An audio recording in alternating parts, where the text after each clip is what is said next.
Today, I'm going to show you how to assemble a BMX Freestyle bike. The tools you will need to assemble the bike include an adjustable wrench or 15mm wrench, a 5mm Allen wrench, a 6mm Allen wrench, pliers, wire cutters or scissors, a Phillips head and slotted screwdriver, a box cutter or knife, and an air pump. Let's start by opening the box using your screwdriver. Be careful of the staples in the box. You can just remove the staples with your pliers and throw them away. Remove the bike from the box. Take out the parts box and set aside. Open the parts box and remove the contents. In the parts box is the owner's manual. Please read the owner's manual before you ride your bike. Flatten the bike box to build on so you don't damage your floor. Cut any zip ties that are holding the parts together and remove all packing materials that are wrapped around the parts. To attach the handlebars, unscrew the stem bolts and set aside along with the top cap of the stem. Put the handlebars in the stem, making sure it is centered. When you put the handlebars on, make sure the cable is routed around the front of your stem. Replace the top cap and hand thread the bolts back into the stem. Next, using your 6mm Allen wrench, tighten the bolts evenly in an X pattern, making sure you keep the stem cap even as you tighten the bolts. It is suggested that you line up the handlebars with the angle of the forks. Lastly, torque the bolts to make sure they are tight.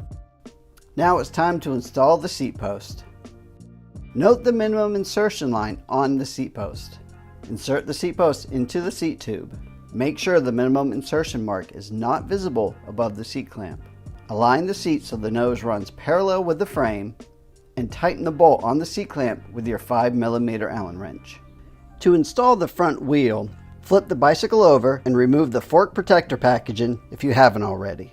Unthread the axle nuts towards the end of the axle and also move the tab safety washers towards the end of the axle. Make sure the tire pattern of your front tire is in the same direction as the rear tire.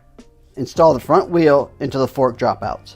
Slide the safety washers onto the axle and put them into place by pressing the tab on the washers into the tab hole on the dropout.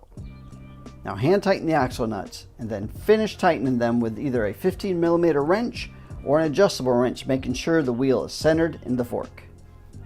To install the pedals, look for an L and R on your pedals and your crank arm to determine which one is for the left and right side.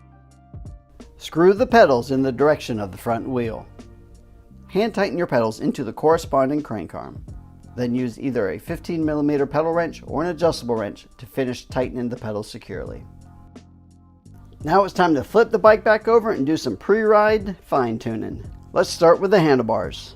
Looking straight down on your stem to make sure it is lined up with your front tire. With the side bolts on the stem loosened, you can gently tap the tire with your foot to line the tire up with your stem. Once they are lined up, tighten the bolts on the side of your stem with your 6mm Allen wrench. Now let's pump the tires up. You can find the recommended PSI to inflate the tires on the side of your tire. Never go over this recommended pressure because it can damage the tire. You can finish it off by putting the reflectors on with your Phillips head screwdriver. You can test your assembly with a couple of tests.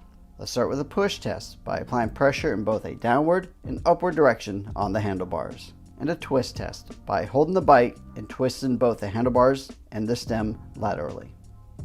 Make sure that the seat is secure by twisting laterally. Check the brakes. Make sure that they don't pull too far back. There should be a gap between a fully compressed brake and the grip. Ensure that the brakes are working.